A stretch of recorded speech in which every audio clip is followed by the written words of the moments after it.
When I think about being dependent in prayer, I think of a number of people God has placed in my life. People like my great auntie Ruth, who at 96 still makes me feel like I'm in an old-style revival prayer meeting when I'm with her.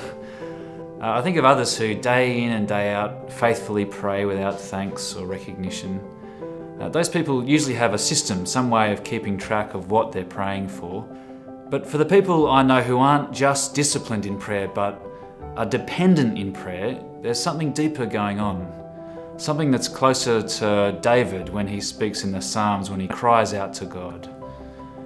You get the sense for David that prayer isn't something he ought to do, but something he can't do without.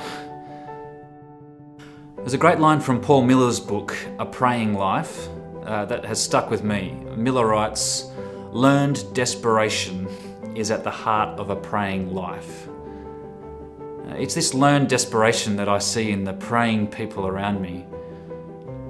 Ultimately, it's the gospel that teaches us this kind of desperation. The gospel proclaims our deep need, the terrifying judgment that hangs over all people because of our sin.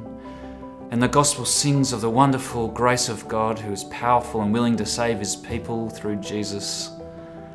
And I've found that the times I'm hearing and delighting in the gospel together with God's people, those are when dependence in prayer comes most naturally for me.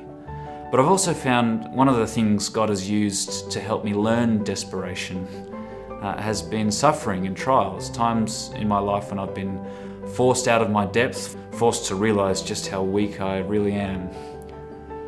The reality is that we're always entirely dependent on God. In him we live and move and have our being, but we so easily forget it.